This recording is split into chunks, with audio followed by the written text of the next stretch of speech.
उन्होंने दिया है कि इस मामले की जांच होनी चाहिए और साथ ही ये सबक लेना चाहिए कि आखिरकार इस प्रकार की दुर्घटनाएं जो है वो ना हो, उस पर जो है वो काम होना चाहिए। उन्होंने ना तो कोई पॉलिटिकल बयान दिया कि किसी प्रकार से ये किसी सरकार की गलती है या किसी प्रशासन की गलती। उन्होंने इससे अलग ये बात कहने की कोशिश की कि इस प्रकार की दुर्घटनाएं फिर से ना हो, उसको लेकर सबक लेने की जरूरत है। जांच होनी चाहिए, क्या कुछ कमियां, क्या कुछ गलतियां रहीं, उनमें जो है वो देखना चाहिए। और जिस प्रकार के कट्स जो खुले हैं और उनके कारण से दुर्घटनाएं होती हैं, उन पर जो है वो क्या कुछ किया जा सकता है।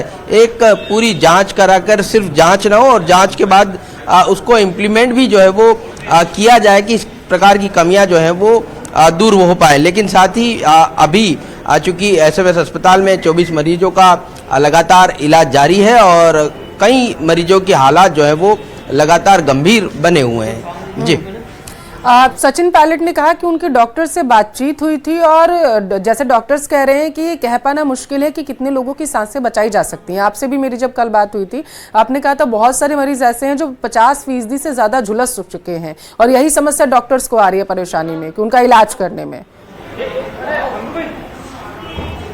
जी बिल्कुल, ज़्यादातर मरीज जो है वो गंभीर हालत में है और 7 मरीज इनमें से वेंटिलेटर पर हैं। कुछ मरीज ऐसे हैं जिनकी सांस की नली जो है वो भी जल चुकी है। तो क्रिटिकल हालात है तमाम मरीजों की और डॉक्टर्स बचाने की कोशिश जो है वो कर रहे हैं, क्योंकि अगर 50% से ज़्यादा अगर कोई मरीज जलता है तो फिर दिक्कतें जो है वो कई प्रकार की सामने आती हैं। तो तमाम कोशिशें की जा रही हैं, उम्मीद की जा रही है कि अब जो शेष रह गए मरीज उनको कम से कम जो है वो किसी भी प्रकार से बचाया जा सके। डॉक्टर राकेश जैन और उनकी पूरी टीम जो है वो लगातार पिछले 24 घंटे से मरीजों का एक एक पैरामीटर जो है वो चेक कर रही है और उन्हें बचाने के तमाम प्रयास जो है वो इस वक्त किए जा रहे हैं। लेकिन आशंकाएं बनी हुई है, लेकिन इस बीच उम्मीद की जानी चाहिए कि तमाम जो मरीज हैं वो अपने परिजनों से यहाँ से जो सकुशल जो है वो इलाज लेकर यहाँ से रवाना हो और अपने परिजनों से मिल पाए, क्योंकि जिस प्रकार से जो 14 लोगों की मौत हुई है उनके परिजनों के हाल जो है वो बहुत ज़्यादा बेहाल है। कोई शादी के लिए जयपुर आ रहा था तो कोई मजदूरी के लिए कहीं जा रहा था और इस दुर्घटना में 14 लोग जो है वो उनकी मौत हो चुकी है और 5 ऐसे हैं जिनके बारे में अभी कुछ पता ही नहीं चला है। तो सोचिए उनके परिजनों का इस वक्त किस प्रकार का हाल जो है वो होगा कि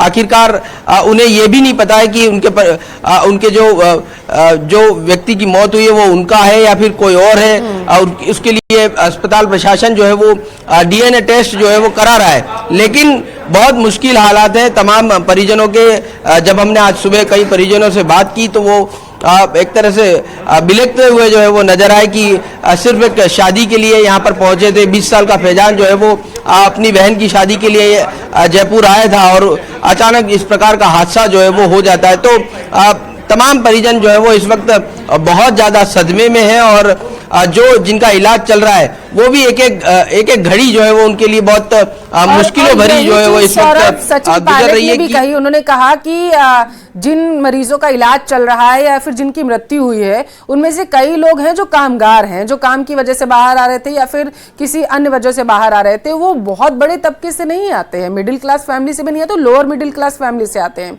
यही चीज उन्होंने कही कि जो मुआवजा दिया जा रहा है ठीक है, लेकिन और अगर उनकी मांग हो तो उस पर केंद्र सरकार और राज्य सरकार को भी ध्यान देना चाहिए। आप लगातार इस मामले पर बने हुए हैं, ग्राउंड जीरो से अपडेट पहुंचा रहे हैं, अपने परिजनों से भी उनके बातचीत की है। इसके बारे में उनकी तरफ से कुछ कहा गया क्या मुआवजे को लेकर के? देखिए, परिजनों की तरफ से अभी ऐसी कोई बात नहीं की गई, अलग से कोई ऐसी मांग जो है वो नहीं रखी गई। लेकिन एक मृतक के परिजनों से हमारी बातचीत हुई, वो मजदूर था और मजदूरी यहाँ पर कर रहा था और उसके घर में अब कमाने वाला कोई नहीं है। एक 5 साल का बेटा है और एक 2 साल की बेटी है और माँ बाप जो है वो बुजुर्ग है। तो जो इस पूरे घटनाक्रम में जिनकी मौत हुई है वो बहुत सामान्य या गरीब परिवार से जो है वो आते हैं और एक जवान बच्चा किसी परिवार से अगर चला जाता है तो उस परिवार की क्या हालत होती, क्योंकि देखिए बहुत उम्मीदों के साथ, बहुत अरमानों के साथ बच्चों को बड़ा किया जाता है और जब इस प्रकार के हालात होते हैं तो समझा जा सकता है किस प्रकार उस परिवार पर जो है वो वेदना झेलनी पड़ रही है। लेकिन अगर कमाने वाला ही नहीं होगा और तब किस प्रकार के हालात जो है वो इन परिजनों के होते हैं।